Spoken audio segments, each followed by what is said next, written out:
या किरण्या मानेचा या कोर्ट्या कराचा या राहुल्याचं करायचं काय, या राहुल्याचं करायचं काय,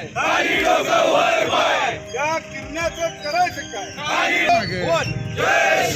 महाराजांचा अवमान करणाऱ्या या परशा कोरटकरांचा, धर्मवीर छत्रपती संभाजी महाराजांचा अवमान करणाऱ्या परशा कोरटकरचा जय भवानी, जय शिवाजी। श्रीमान छत्रपती उदयन महाराज यांचा, श्रीमान छत्रपती श्री उदयन महाराज यांचा अवमान करणाऱ्या किरण्या मानेचा जय भवानी, जय शिवाजी। शिवेंद्र मानेचा छत्रपती शिवाजी महाराजांचा अवमान करणाऱ्या या परशा कोर्टेकराचा, या राहुल्या सोलापूरकरचा, अरे या तिघांचा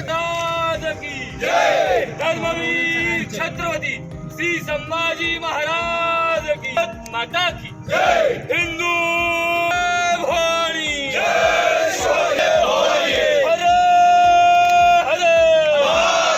अरे या सोलापूरकर करायचं काय, अरे या परशाचं करायचं काय, अरे या किरण्याचं करायचं काय।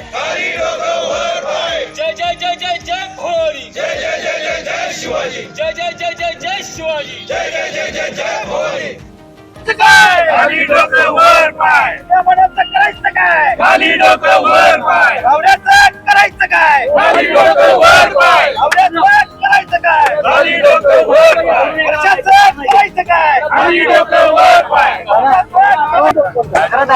छत्रपती शिवाजी महाराज की जय। 2 दिवसांपूर्वी इंद्रजित सावंतांना जो या परशा कोरटकर नामक माथेफिरू व्यक्ती विकृती याने जो फोन केला आणि त्या संभाषणामध्ये छत्रपती शिवरायांच्या बद्दल, धर्मवीर छत्रपती संभाजी महाराजांच्या बद्दल जो अवमानकारक ते बोलले, त्या परशा कोरटकर वरती कारवाई व्हायला पाहिजे, कारण ही वृत्ती कुठेतरी ठेचली पाहिजे। आज महाराष्ट्रामध्ये गेल्या वर्षामध्ये अनेक असल्या विकृतींनी स्वतःचं विष ओकलेलं आहे आणि याच्यावरती कडक कारवाई झाली नाही आतापर्यंत, म्हणून ही प्रवृत्ती वाढत चालली आणि ही समाजामध्ये परत पसरवली।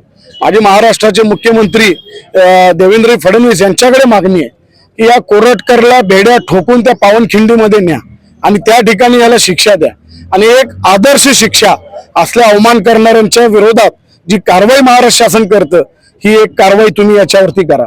कारण गेल्या काही दिवसामध्ये त्या राहुल्या सोलापूरकरने जे स्टेटमेंट दिलं महाराजांच्या बद्दल, त्याचबरोबर महाराष्ट्रामध्ये आंदोलनं झाली, सगळ्या संघटना रस्त्यावरती उतरल्या, त्या संदर्भामध्ये त्याच्यावरती कुठली कारवाई अजून झालेली नाही। त्याचबरोबर श्रीमान छत्रपती श्री उदयन महाराज व शिवेंद्र बाबा भोसले यांच्याबद्दल या छोट्या मोठ्या त्या चित्रपट किंवा मराठी इंडस्ट्रीमध्ये काम करणाऱ्या किरण्या माने यानं जे स्टेटमेंट दिलं, एक ट्विट केलं आणि त्याच्यामध्ये त्यांनी जे महाराजांच्या बद्दल घाणेरडं ट्विट केलं। खरं तर छत्रपती उदयन महाराज यांनी मागच्याच वर्षी त्यांच्या पक्षाचे राष्ट्रीय प्रवक्ते असताना सुद्धा त्या सुधांशु त्रिवेदीवरती ऍक्शन घेतली, त्यांच्यावरती आवाज उठवला। राज्यपाल काही चुकीचं बोलले, अवमान केला, त्यांच्या विरोधात महाराष्ट्रातल्या सगळ्या शिवभक्तांना एकत्र करून, वेगवेगळ्या विचारांच्या संघटनांना एकत्र करून रायगडवरती मोठं आंदोलन केलं, या राहुल्या सोलापूरकर बद्दलचं स्टेटमेंट दिलं। असं असताना सुद्धा तुम्ही लाचारी सोडा अशा पद्धतीचं घाणेरडं ट्विट यांनी केलेलं आहे किरणाने। त्यामुळे तो कुठल्या शुद्धीत असताना ट्विट केले की नाही मला माहित नाही, मात्र हे जे राहुल सोलापूरकर आहे, हा किरण आहे, हा जो कोरटकर आहे, यांच्यावरती सरकारनं कारवाई करावी, नसेल तर श्री शिवप्रतिष्ठान युवा हिंदुस्थानच्या वतीनं वेगळ्या पद्धतीचं आंदोलन केलं जाईल। त्याचबरोबर या कोरटकराला पावनखिंडमध्ये नेऊन, त्या पावनखिंडमध्ये नेऊन त्याचे कपडे काढून त्याची तिथं धिंड काढण्यात येईल। ज्या बाबासाहेब पुरंदरेंनी, निनादराव बेडेकरांनी, पांडुरंगराव बलकोडे यांनी सगळा इतिहास घरोघरी पोहोचवलाय, मात्र त्याच या महाराष्ट्रामध्ये अशा वृत्ती जर महाराजांच्यावरती खालच्या पातळीवर जाऊन टीका करत असतील, त्यांचा अवमान करत असेल, तर श्री शिवप्रतिष्ठान युवा हिंदुस्थान हे सहन करणार। आज आपण प्राथमिक त्या कोरटकर, राहुल्या सोलापूरकर आणि याच्या विरोधात आपण जे आंदोलन केलं किरण मानेच्या विरोधात, हे प्राथमिक आंदोलन आहे। सरकारला आम्ही आज मागणी करतोय हे जर आंदोलन, हे जर मागणी आमची पूर्ण नाही झाली, त्याच्यावर कडक कारवाई जर झाली नाही, तर पुढचं आंदोलन आम्ही सगळ्या महाराष्ट्रामध्ये करू। सांगलीमध्ये सगळ्या सांगलीतील शिवभक्तांना एकत्र करून मोठं आंदोलन करून यामध्ये सांगली बंद करून आम्हाला मोर्चा काढावा लागेल। कारण ही वृत्ती थांबणार नाही.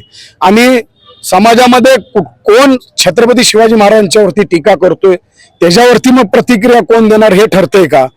जर समजा एखाद्या ब्राह्मण समाजातील व्यक्तीने टीका केली तर मग काही संघटना ब्राह्मण विरोधी उतरणार, भाजपच्या व्यक्तीने केली तर काँग्रेसवाले आंदोलन करणार, काँग्रेसच्या व्यक्तीने केली तर भाजपवाले आंदोलन करणार, किंवा एखाद्या मुसलमानाने केलं तर आमच्या संघटना कुठले आंदोलन करणार. अशा पद्धतीची पद्धत न ठेवता छत्रपती शिवाजी महाराज हे आपल्या सगळ्यांचे आहेत. त्यामुळे कुठल्याही समाजातील व्यक्ती, कुठल्याही संघटनेचा पक्षाचा व्यक्ती जर महाराजांचा अवमान करत असेल तर त्याची जात धर्म पक्ष न बघता त्याच्यावरती हे आंदोलन करून त्याला शिक्षा दिली पाहिजे असं मी सगळ्यांना आवाहन करतो.